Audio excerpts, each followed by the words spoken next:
Hey guys, we are here with Arc 3. That's episodes 5, 6, and 7.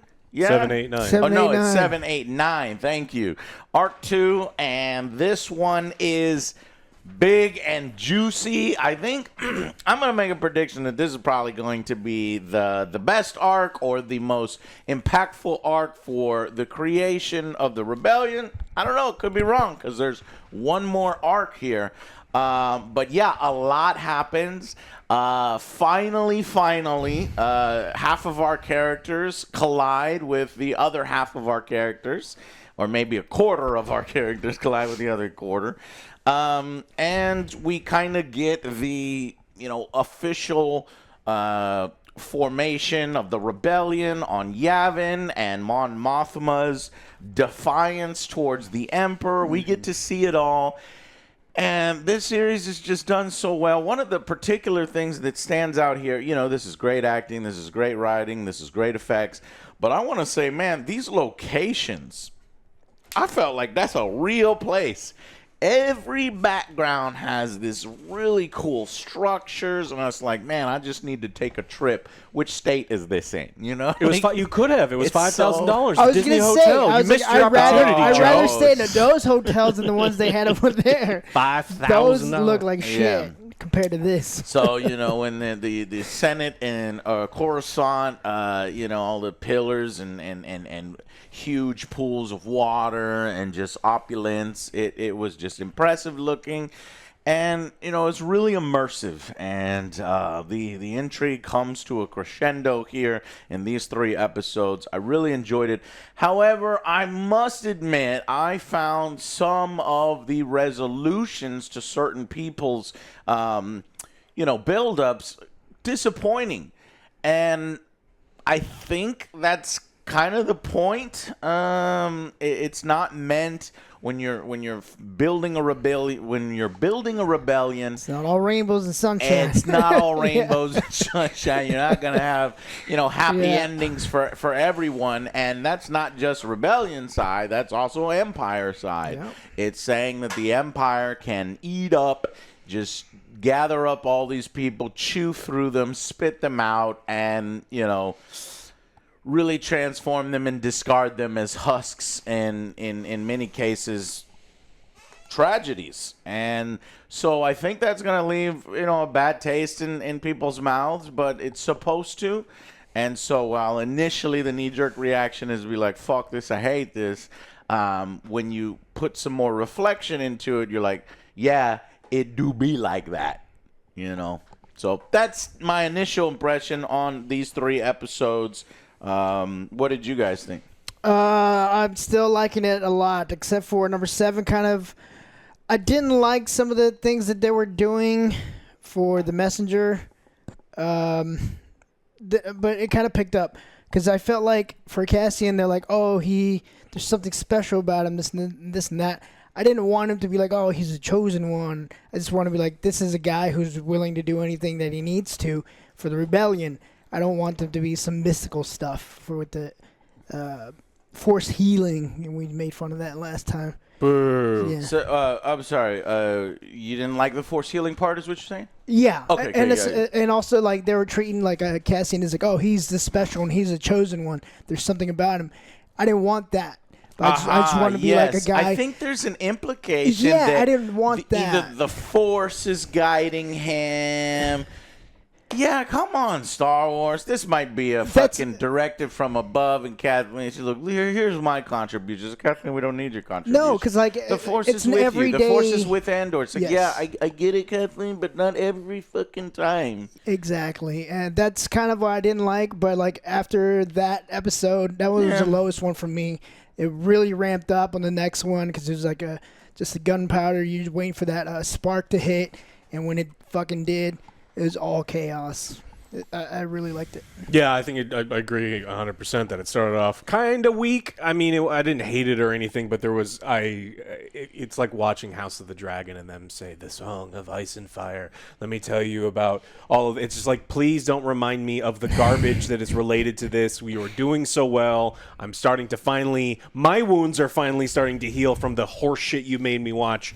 and then you bring it back up and you ruin everything. And yeah, I don't like the Chosen One horse shit. I like the idea that there is space wizards that can stand on the wings of ships and baseball bat-away blasters, and that can be its own thing really fucking far away, and I don't want to watch it because I think it's fucking stupid. I want to watch it. But there can also be stuff where it's like there's just people that aren't invulnerable space wizards with dilating powers that need to do what they need to do because they make up the majority. The everyman is important in the rebellion, and when they make him less of the everyman... And I want to watch that.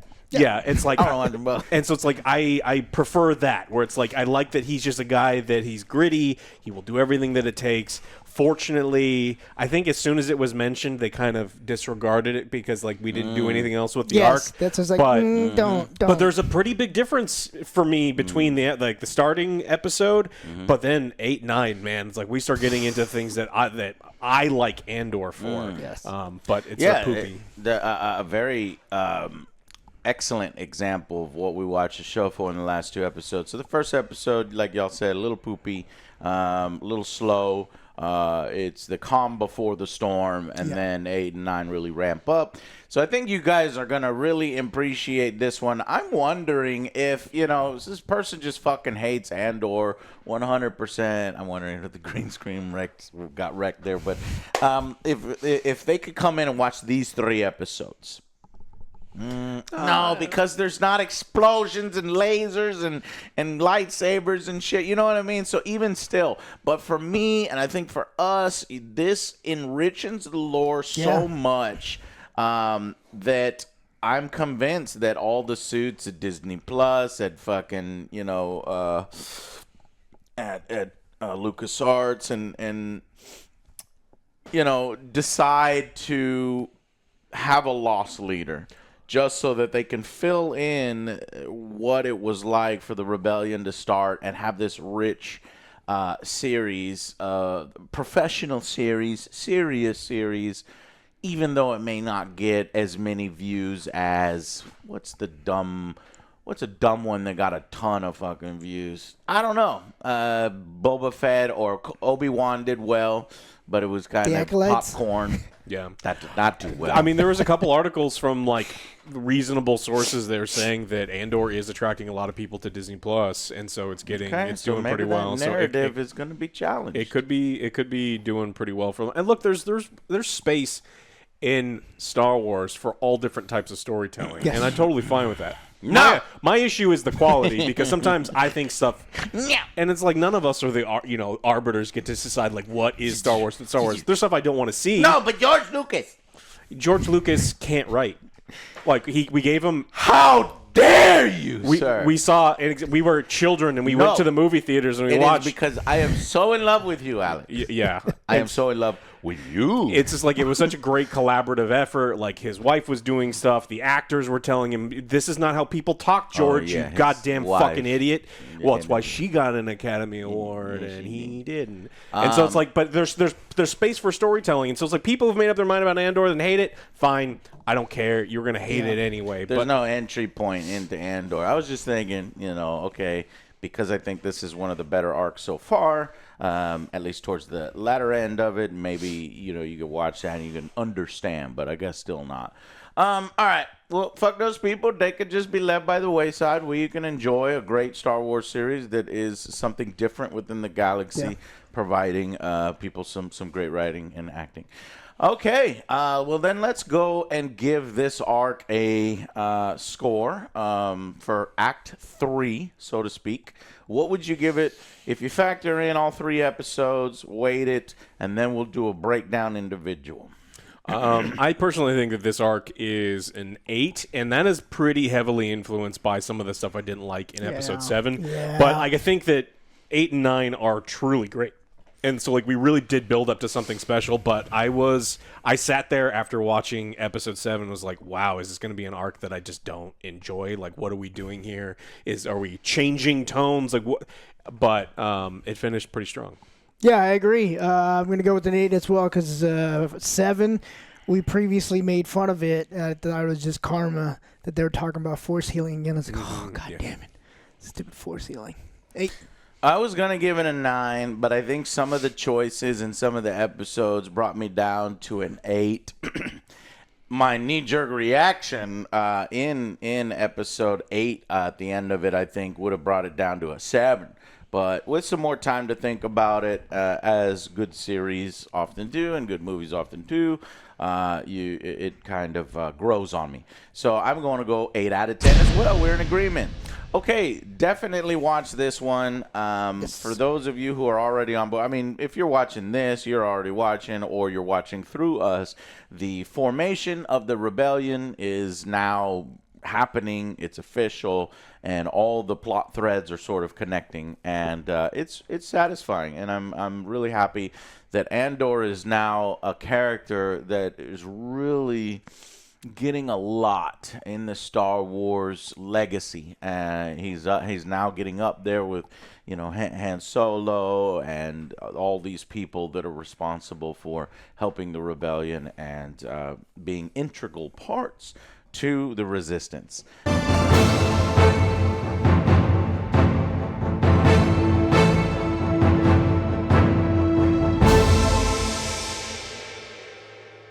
All right, here we go.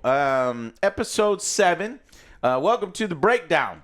We're going to break down each episode, kind of talk through it a little bit. But because it's not jumping back and forth between 17 plot lines, it's a little more focused, and these are probably going to be quicker, but that's a good thing. So, episode 7 is The Messenger. We have another 1-year jump. And this is essentially Andor and Bix are now living on Yavin with the rest of some of the rebellion, the budding rebellion. Badass house. Yeah, I loved it. The cool little greenery, and I love all the just the right in banana the jungle. there. It's just perfect. Yeah, and Got some Airbnbs like that. Check it out. He suggests he suggests we leave Fuck Airbnb. at some point, and I was like, hell no, just do it here. And then you have the military out there to protect you. You're good. He knows there's going to be a giant battle at Yavin. He's read the script. Mm-hmm. So, but they meet up with the kid character. What is this guy's name? Wilman. Wilman. And he it's like, where shows you up. been? Go ahead. Yeah, he shows up. He's like, hey, we got Deidre. She's going to be at this planet right here. Mm-hmm. We got to go kill her. She's always over there. And we need He's now vengeance. working We for need vengeance. Luthen way more than Andor is. Yeah. As Andor's kind of on the sideline. And Andor's shoulder hurts. He's constantly doing some stretches and mobility stuff, and he got hit with a blaster. I and, do that all the time, yeah, too, every morning. You didn't get hit with a blaster though. You just slept funny because you're old. And so he then Bix is your back when you sneeze. Yeah, he did do that, and his knee cracks when he walks up the stairs. That's what happens when you're 50. Yeah. You're 50. To work. And so he goes to a Bix convinces him to go to a force healer, and he's not into it. He's like, look, my mom hated force healers. Most of the time, it's a scam. And then he's got all these negative feelings. He's like, I agree, this is a scam. Let's not do this. And then we do that. And then the force healer can sense him. Sends him comments. What's so going she pushes on? everybody. Everyone Who are stop. you?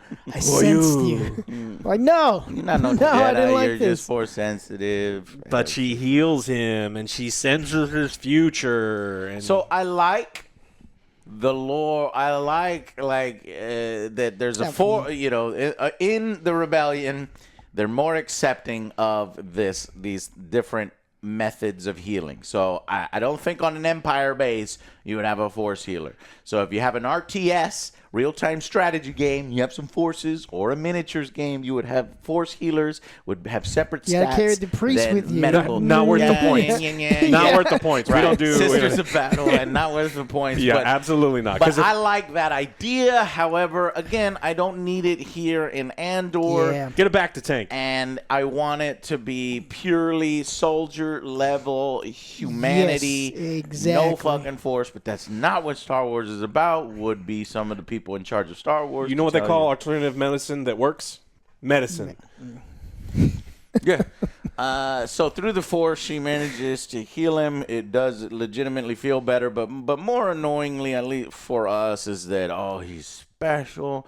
He has some purpose. Some people, can feel the weight on their shoulders of what they have to do ahead. The lightsaber. The future. Yeah. Yeah, Liu Kang is the chosen one. He's going to die taking out are helping to take out the plans of the Death Star, which is critical and crucial to the rebellion. Spoilers. Spoilers, lady. No, she doesn't ever mention it. She's not quite sure, but she knows that he's special in some way. I can sense that you're special. Your aura is brown. I kind of you need to pay me. You need to pay me 45 credits, and I can rub this sage on you. It makes sense. Rub an egg on your forehead. An egg on fucking certain works. days, An it egg makes works. sense. An egg does not work. I like it on certain days because the man is Only super eggs. lucky. He's super lucky. There's nothing wrong with that. Winning. He's getting that's his what he ass. said. It's like, look, I am so I'm lucky, just lucky. It's like, and I'm getting lucky. okay, Well, they're that's saying fine. no, it's not lucky. It's the Force. You are Domino from Marvel. You have a superpower that is luck in order to get you to help the rebellion. Yeah. Like it, leave it. We want to leave it. Not Yeah, It belongs in necessary. a different show for me. Doesn't really add much to it. There you go. Yeah, then he just keeps talking about his feelings and everything. You could tell he's like, all right, well, this is going to be another factor. He's like, I'm done with this. I want out. And that's basically what he wants. Yep. Meanwhile, we have on Gorman. They really want the cow kite material. It didn't work out. Their synthesized version, their alternative sources. No, we need this fucking material. We're going ahead with our plans to strip mine the planet and really just cause an incident here so that we can have what is the term? When countries attack each other, Colpus May, and the Hearts of Iron, I forget what it is. Anyways, they find justification to do it by, enacting their plan of trying to goad the Gormans. Well, it's another false flag because it's like it's purposely orchestrated because the Empire shoots their own dude to start this whole thing. So here is another thing that I didn't like, that it feels like the writing is at a high level, but here's a crutch. And it feels like a trope or a little lazy or less explained and defined. I know defenders of the show say it do be like that, but I don't like it. Basically, the whole thing was Cyril and Deidre. Deidre will not tell Cyril what's going on. Trying to protect him. It's stupid. It is. Unfortunately, in this series, it's the weakest writing point. Why? Why can't you tell him? Should have put this in the review, not to break down. It bothers me. I did mention there's several things that I thought brought the series down in decisions, but in my head I forgot about this one. It kind of fucks things up. Just wanted to keep it a secret. Oh. They have only themselves to blame, and that is the point of it. But I feel like it's a bit forced drama between these two. They didn't know the direction. It feels a little laissez, just maybe a little lazy too. What would be the negatives? If in my mind, the way Cyril has been acting, he's a sad puppy dog. He loves adoration. He loves, getting props from the Empire. If they just bring him in, if Deidre just says, "Here's what we're gonna do, and how we're gonna do this," but I guess she's scared that his moral compass is different from hers, that if she says that to him, he's gonna say no. Okay, well there it is. That's what it is. Well, she's strictly forbidden from mentioning. Like her boss said, you cannot ever let him know under any circumstance because, he's not a spy. Sure, we get the rules at work, but I guarantee you, there's a lot of couples that just share stuff, and then that's between them. Maybe not in the CIA. In order to evil prevent Nazi space CIA. In order to prevent, this relationship falling apart, because if that's what Deidre's main goal is. Yeah, that's what I think. How I took it as. She just didn't want to tell him because she would have tried to convince him. She still would have done it, but she still would have felt like shit. There's no doubt that's what it is. I'm just saying that it's frustrating because I think Cyril would be on board and be like, okay, so that's what you're doing. You don't think you will. He's not. And here, from what we've seen of Cyril, I don't know.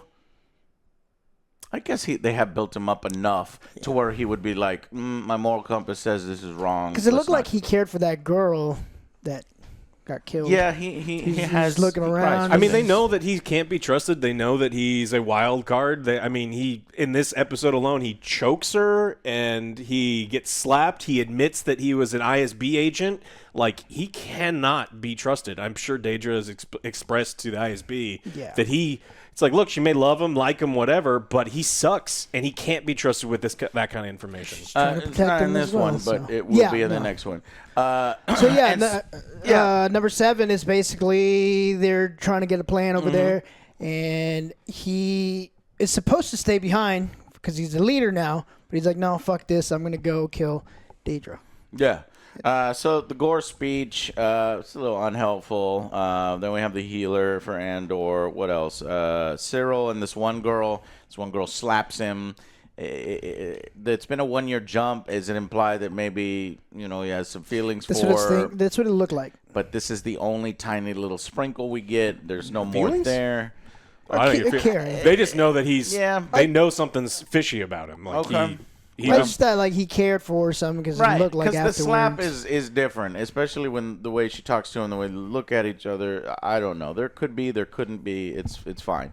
And then Andor. Can Andor be a leader? Andor's like, I'm gonna go wherever I want. Don't tell me what to do. And Donna, he's falling apart. He's done. I guess a younger version, or maybe this isn't Donna. This is another sort of high-ranking lieutenant. It's like, hey man, we need to follow eventually we need to become a real army, and we want you to be leading them, so stop acting this way. Anyways, but convinced from Willman, or whatever his name is, through Luthen, Andor decides to go ahead and take on the mission to take out Daedra. He's going to assassinate her, and he goes up to the planet Gorman, and the hotel guy recognizes him, kind of helps him out. Is that this scene, or...? Yeah, that's in this one. And then that's where it kind of ends, as he gets setting up for his assassination. So initially, I gave it a 7 out of 10. But I think I'm going down to a 6 out of 10 on this particular one here. Yep. I know Daedra and Cyril, we just talked through it, and that has an explanation to it. But still, it's one of those, it's like, it's happening, and it's a train wreck that's about to explode, but you can't stop it. It's, but it's meant to be that way. But still, overall, I'm at a 6 out of 10. What are you guys at? 6. Yeah, 6. I don't have any problems with the Daedra Cyril thing. I just think that any mention of the Rise of Skywalker horse shit, you're going to lose points. Yeah, it's just ultimately the Daedra Cyril thing goes nowhere, and it just kind of abruptly ends in the next episode, and it's unsatisfying. I just think it does go somewhere, obviously, in a tragedy, but it's frustrating, but it's supposed to be. All right, so we move on to episode 8. Who are you? And who are you? There's a line that happens in this one that pissed me off. But all right, so we are the Gore. The galaxy is watching. Oh my God, they were driving me nuts with "We Are the Gore." The galaxy is watching, because if you ever go to protests, in America, at least they vary it up. 1, 2, 3, 4, and they say something, and then they'll say something else. These motherfuckers, for fucking 50 minutes, were saying "We are the Gore. The galaxy is watching." If I was one of those stormtroopers, I would shut up, and that's essentially what happens. Now, at one point, they do start singing, but it's way too late because you've already frustrated the fuck out of me. Anyways, they open up the plaza. Kill box. But yet they have massive amounts of security. Like, come on in. And they do come on in. It's like, this doesn't feel right. I'm not gonna. And then the second the stormtroopers come behind them, I'm like, well, where's the bathroom? Well, peace out right here. But they close all the exits, and tension pretty much builds the whole fucking episode. It's great tension. Andor's ducking behind some pillars. He's there. She's there. The Gorman Resistance characters we've known are there. Daedra's, overseeing it. She's, having second thoughts and feeling pretty bad about what's about to happen. He sees her, but she doesn't stay in one place long enough for him to get the shot. Meanwhile, he tries to set up at the hotel, but then they start organizing and doing the plaza opening, which kind of ruins his plan because he's not going to get a shot. There's just so much security around. Yeah, and the old man already knows what's going on, so he's trying to tell her before it even starts. Like, look, this is a trap. Like, don't come over here. Right. She's So like, one of the we resistance members, gotta do this. who I vehemently disagree with, where he's just like, let them do whatever they want and roll over us. Yeah, well, that's the point. So that's why all the other people ignore him. But he's ultimately right. We have to continue not to do stuff. But he's also wrong, because if you continue not to do stuff, nothing is going to get done. The Empire is going to fuck you over anyway. See? So that's those complex, real-life situations enriches the lore. And normally you don't get that in mainstream Star Wars. You get, it's good, and this is bad, and you have a good choice. You make the good choice, you win. There's no, you make the good choice, you lose. Not everything is black and white. Right. Well, it's certainly here. Now, here's where we do get Cyril going to Daedra, and it feels like a huge character turn, to be honest, because we've had 2-year jumps. Had a 1-year jump at the beginning of this one, 1-year jump at the beginning of the last one, while Cyril is getting the development. It's not happening on screen. It's happening on screen a little bit. A little bit. Yeah. But mostly the things that were happening on screen is he's getting attention. He's getting prompts from the Empire. He's feeling good about himself. And then all of a sudden we have a character turn here where he is a confident man. He is an aggressive man. He has triggers. He choked a bitch. Wayne Brady's gonna have to choke a bitch. Fucking extreme. Right, and it's a little too much. So I think this plays into last episode where I didn't feel like there's something going on here. Maybe we could have shown his transformation a little more, and then that I would have liked it. But anyways, we needed more of his transformation from a sniveling little fucking puppy willing to do anything for the Empire and into this confident, angry, aggressive person who is so frustrated with Daedra just keeping him in the dark that he's finally like snapping. He's like, you're going to tell me what the fuck is happening. Yeah. And so he literally chokes Daedra, and she's surprised. And she tells him the whole thing. He finds out. She finally spills the beans.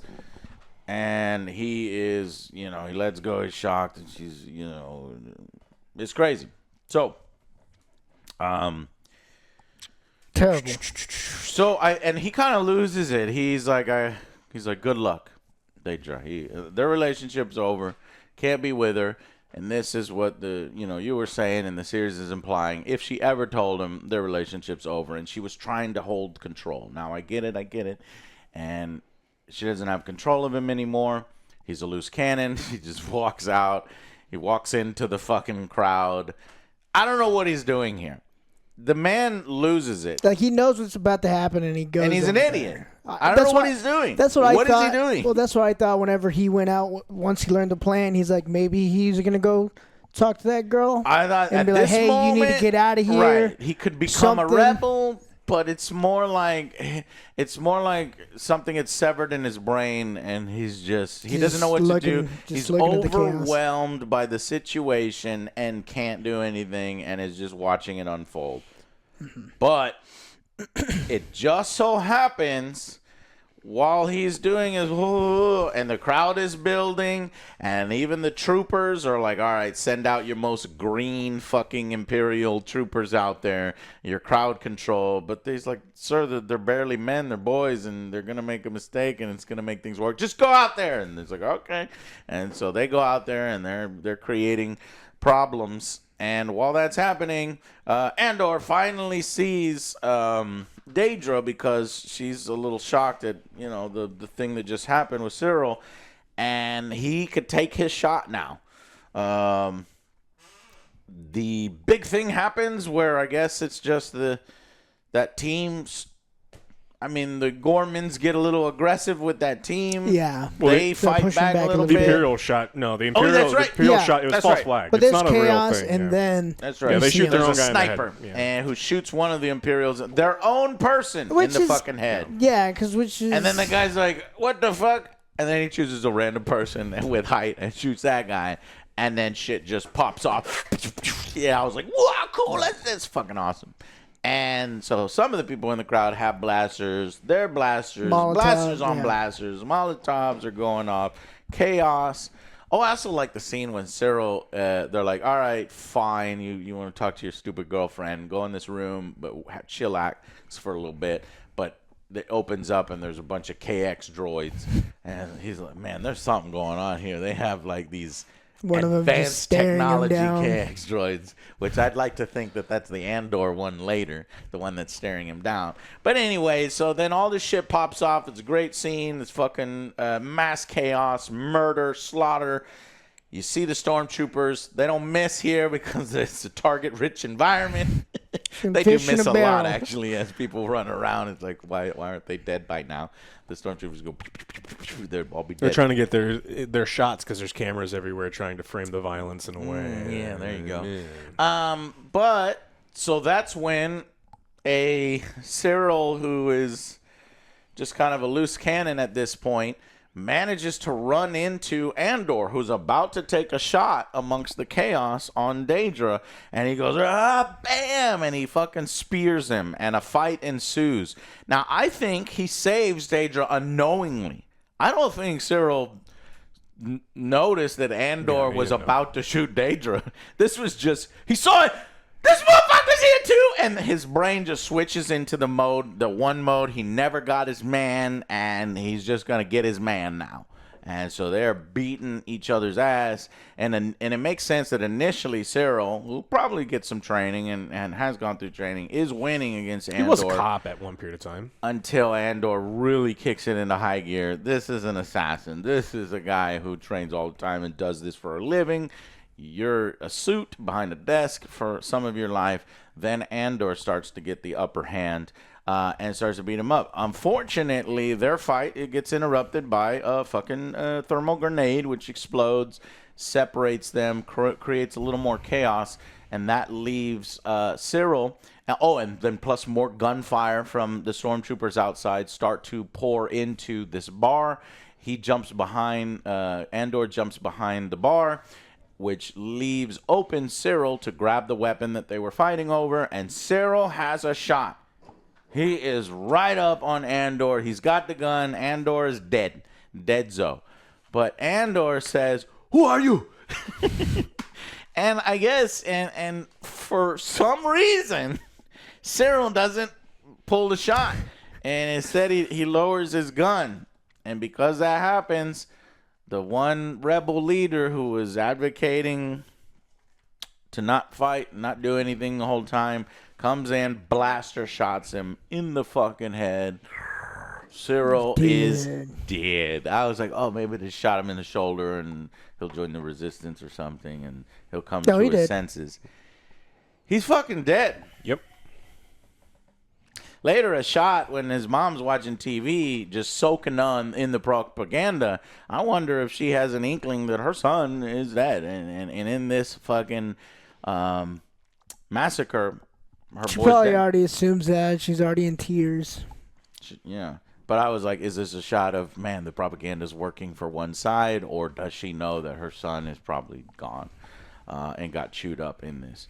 Probably, maybe both. But then yeah. This is where Deidre and I'm like, what the fuck? I'm like, what the fuck? What the fuck? That's what his character led to? Yeah. Serendipity? They his run into each other. Now she's going to convert. And then his head shot, and then his head is blown off. I mean, they can't do that in Disney, but it would have if it was real. And he's dead on the floor, and he never really gets to talk to fucking Andor. These are two men on all opposite sides, and when they collide. But that's the point. That's the point of it. You're in not war, there to talk. there's You're not not there to talk. Right, in war, and I guess he and I keep saying, why did he lower the gun? It's because I guess he's a good man at heart. Look, I don't know. Cyril's been a useful idiot the entire time, and so this whole episode, he figured out that his relationship probably wasn't necessary. Like, he thinks he's the Empire. Like, he's always been self-important. He's always thought he is the main character. Cyril found out here that Andor didn't even know who the fuck he is. Yeah, Andor's his entire focus for years, and the guy that you've been obsessing over fucks him doesn't up. even know your name. Excuse me? You find out that your girlfriend, who you've been with for years, has been keeping shit from you because you're a useful idiot and you're probably not in the relationship that you thought you were. You're not a member of the inner circle. You're the idiot we keep at double arm's length. Like, this was a total deconstruction of Cyril. Like, I think that his turn was a little quick, but like, he's a high-strung psycho, and he's been a high-strung psycho the whole time. And then for him to find out, it's like, wait a minute, this whole thing has been about something, and you haven't been letting me know. I'm not the main character. And so he's constantly finding out that he's not the dude. He's never been the dude. He's not important. The Empire needs so many of these useful idiots. Well, so Daedra was the same thing, because she freaked out too. Daedra is being used. Daedra had to use Cyril. So I think... in a way, it's like the Empire is using all of these characters. They don't give a fuck about you. And the Rebellion is like, we care about you so much. Like, you are so important. And so it's like, there's the contrast there. So I loved when he has the gun, he's like, who are you? And you could just see his heart break. He's like, wait a minute. Like, seriously, you've been dreaming about this guy for like however many years. You finally got him. I don't know who you are. And then he gets shot in the head. It's just like, that's the one that's phrase. cold as shit. That's the one phrase that probably saved his life, and I guess that's why the episode is titled that. It's crazy. Great breakdown, Alex. It really enriches that, and I like that a lot. Cool. But still, the robot, and now the robots are unleashed on the crowd. These KX robots are throwing people around. They're dead. I want them to have fucking baseball dead. bats or something, because they're just walking They around. don't need. They don't just need that backhand people. Yeah, but That's what we were doing. longer reach. It's, I guess, more psychological since these robots are coming out. Yeah, tear that'd be people in even half. more dangerous. They Like, couldn't show that, bats, but that's what they would do. They would hold two bats and just spin like a helicopter. No more spinning robots. That's Tales of the Underworld. So the robot chases Cassian down at one point, and luckily the fuck up who got one of the rebel chicks killed jumps in a fucking Imperial transport. APC slams into him, shuts that unit down, and it turns out, this is, I don't know. This is how they get KX in the movie, and it's like, I wish it was something that had a little more to do with that was the purpose. Andor reprogrammed. Andor went and got it, but it was more, again, serendipitous. And hey, let's run. We gotta run. Come with me. And the Woman kid says, "No, I is like, gotta no, go." I gotta go. My girlfriend is here, and he's like, all right, good luck. And before you leave, can you all help me, lift this incredibly heavy robot and put it into this APC, and I'll take it. It's a cool weapon. I want one. It's like, you tell me I can have a infinite murder droid. I want that. Yeah. And then and it's sad. I guess the Andor is shocked and almost crying, and everybody's show individual slow-mo scenes. Yeah, I think that was a fucking great scene. Like, he's flying off, just hearing all the chaos. He's like, we need help, all the thing, and you just see his face, like, damn. Well, yeah, it's kind of like because the whole last arc was about Andor doesn't want to be, like, he knows that Luthen is purposely sacrificing them and has helped, like, both sides are engineering the destruction of Gore, and he's just like, this fucking sucks. The planet is being slaughtered, and he's crying. Yeah, does he think his friend will die? Probably will. Yeah. But turns out he didn't. But and Daedra is breaking. She is, she's like her collar and she's her hands, and she's broken. So maybe this could be some. Daedra's has not been resolved. Daedra's arc has not been resolved. 1 year later, they better not just forget about her in the series. She's got 3 episodes left, and then the Empire is going to eat her up and chew her out and spit her out. So maybe or she's going to help the rebellion. I don't know. I think she's gonna end up helping after she sees what happens. Like, look, we use this guy and he's already fucking dead. And her boyfriend's zero. I almost feel like if she sees her boyfriend dead, she knows that she did that. I don't think she's gonna think the rebels did that. She literally did this. She gave the order to fucking do this. So it's gonna break her. Anyways, or it did break her. So yeah, I was way up at a 9 out of 10.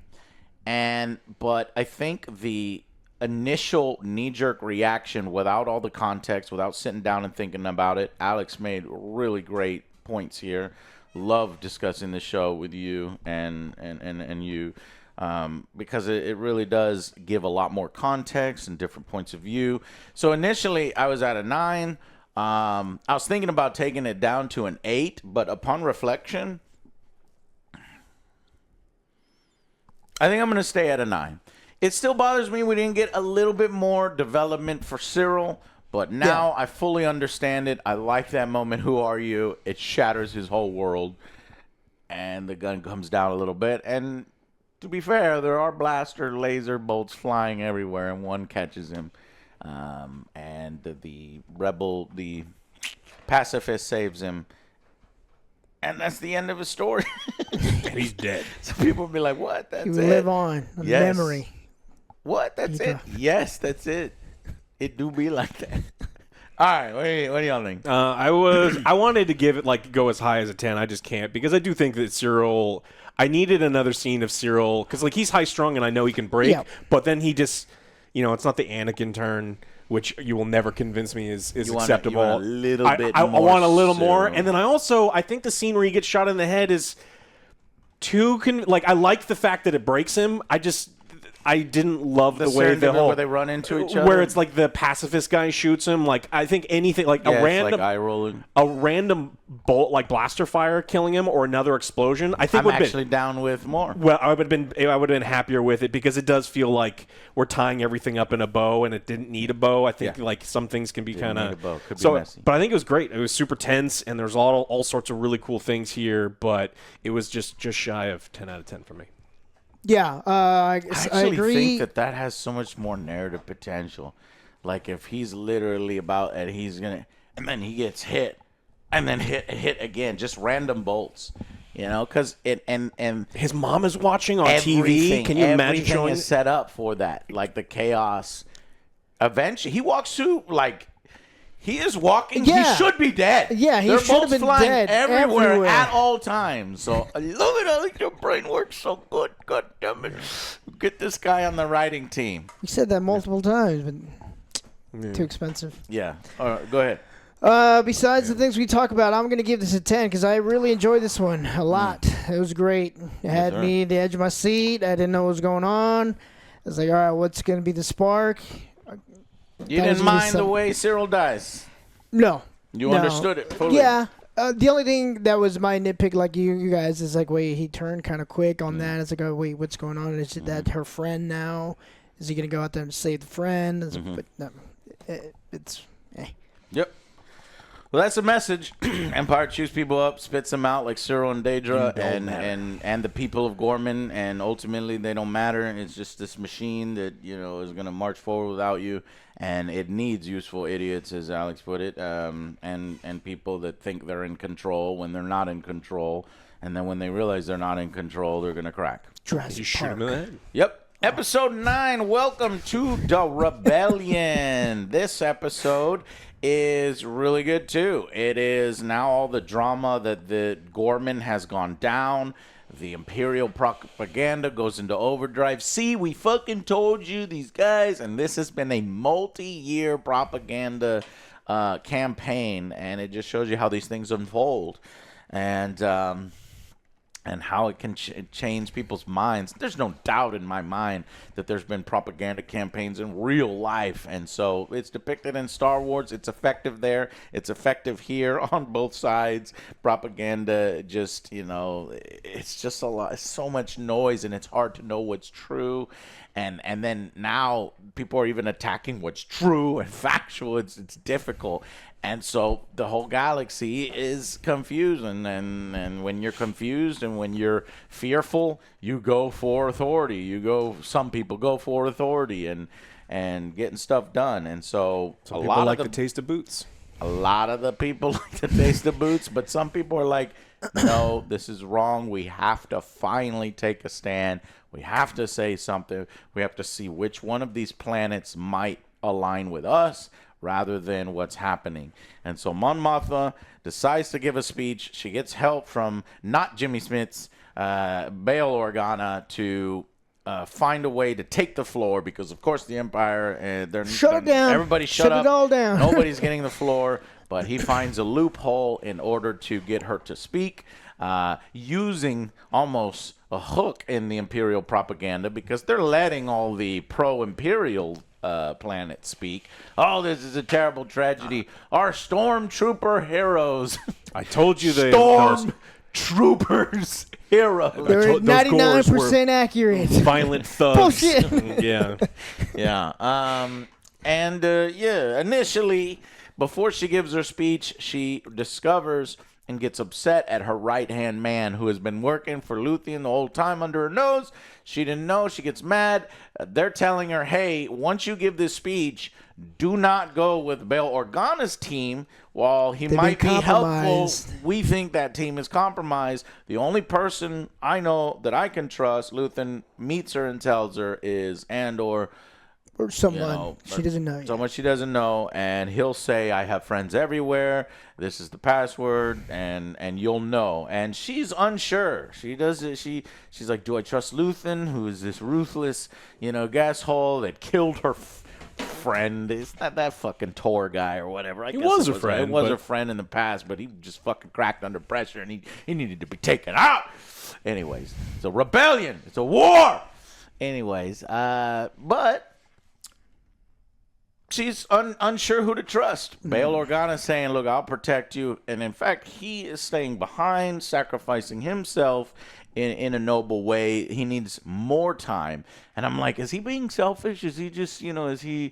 No, but he makes a really good point that it's like Yavin's not ready. We're not ready to come out in the open like this and have the, Empire start searching and doing all this stuff. So I'm going to stay here and try to do some stall and delay tactics and help from the inside. Yeah, there's also an interesting and important line where she's like, do you trust the people you are going to have escort me? And he's like, he doesn't say yes. I do. And he's like, do you know them? And he's like, no. Right, he doesn't say, I don't know. Yeah. And it's like, oh, okay. And then that probably gives her enough to choose Luthen's Andor. Well, the devil you know versus the devil you don't. So she's choosing. And okay, so she basically, after this, and these shots on the lake and these opulent buildings and this amazing architecture, I was like, man, I wish I could just come and visit the Senate. Oh, wait, I don't live in Star Wars. I live in Idiocracy. You do. It was filmed right down there. Yeah, run. If you guys didn't know, Idiocracy was filmed just over there. Yeah. Oh, here. Here. Anyways, so she gives her speech, and it's difficult to have a perfect speech to a galaxy to where you buy it and it covers all angles. It was a good speech. It's not a great speech. I've heard better speeches. We've heard better speeches in Andor. Yeah. And that's the problem. So that was a little let down for me that her speech wasn't at this high level. I mean, the writers have to know, man, we got to make this speech. Now, maybe she gives a better speech once they haul her ass out of there and then they broadcast her on Rebellion podcasts. There's plenty of time for that. It was good, but not a 10 out of 10. No. I wanted a 10 out of 10. Yeah. And I wanted some shots of the various senators and aliens, blah, blah, blah, blah, blah, and E.T. Did you know E.T. was in there? Little Easter eggs. So the E.T. planet joins the rebellion. Yeah, back when George Lucas was losing mine. It would be cool. But anyways, the Empire is trying to shut her ass down as she's talking. Luckily, there are some elements of people that agree with her. So these door mechanics, security people are either a part of the rebellion or they're like, fuck you guys, we're letting her speak. Yeah. He's trying to open the door, couldn't get the door opened. Trying to shut the broadcast down, couldn't shut the broadcast down. Eventually manages to shut the broadcast He just turns the power off for the entire place, and he's like, absolutely. Well, that's what I thought initially, but none of the lights go out because he shuts it down, and then it goes into the Senate. And I was like, oh, cool, I can't wait for all these lights to go boop, boop, boop, boop. And some of these floating bits to go, and everybody dies. And they took the elevator, it didn't do it. So I guess he just did the main broadcast. Backup generator. But she had already finished the last word, and as she says the last word, he shuts it down. But at that point, it doesn't matter. Yeah, Emperor is bad. Yeah. The reaction in the Senate, what you hear is most people are like, boo, boo, boo. Rebel, rebel, rebel. I get it, because if you're scared from the Emperor, you have to go, boo! I'll call you later. You know what I mean? So, well, they were on low occupancy, and so only the people who were like super loyal were probably there anyway. good, another good point there. Yeah. So people, and then later on, they'll get this message and be inspired to join the rebellion. Now, tension, more tension. She's running, fast walking rather, to try to keep up with appearances. Luckily, Andor's right there. He starts talking with her. She's like, "Who are you?" She initially doesn't know who he is, and then when he says the line, she realizes, okay, this is Luthen's guy. She's got to make the decision to go with him or with the people. She ends up in basically a gate 9, and this is when the other rebels for Bail Organa come to pick her up, which it was shown previously that the chick is compromised. So it's revealed as the guy goes to get some blasters behind there. She's taking a call. The guy does know. So what are you doing? You're taking a call, but he's an idiot. Doesn't take action right away. She blasts him, and she takes over. So they're bad guys, and then she shows up, and when she notices Andor's here, and there's another team, she doesn't know how to handle it, so she just pulls the gun, and everybody in the room is like, "Whoa, shit, what the fuck?" And Andor just takes care of business. The guy yells, "It's like, oh, rebel spy." Yeah, the other guy takes care of business. Yeah, that I like this guy. This guy probably would sacrifice himself to save my mama, because she eventually fires him because he was with Luthen and she didn't like that. She's like, "Look, and he's like, I found there." Like, he searched the whole room. It's like, right. all right. He's doing good. Oh, the listening devices, forgot about that. And he basically is like, it's been an honor. So I believe that this guy would have stayed behind. I believe he would have jumped in front, took a shot for her. So it's good that he calls it out. And it's cool that he survives later on. It shows that he's still alive. Yeah. Anyways, really good stuff here. We get her driver. He's got a blaster. It's like, fuck, when she finally makes it out. And to the driver, is he going to pull the gun on her? But luckily, as they're walking fast on this platform, and here's where I'm saying, man, I love this architecture. It looks all real. They're going up steps. I can't tell the green screen. I can't tell the volume. And they didn't use the volume. They used all practical sets. So I don't know how they did it, but it looks flawless. Yeah. The guy is coming up, and he's like, "Who is this?" And she says, "Oh, that's my driver. I think he's a plant." Yeah. And so he's like, "What's his name?" And then she tells him, and he's like, "Hey!" And he uses the guy's name. "We got her!" And then he fucking shoots that guy. No! It's like, Mon Mothma, you don't know what it takes, man. You don't know what situation you're in. Yeah, she thought it was going to be a bloodless revolution. She had no idea. What it takes. Yep. He successfully extracts her.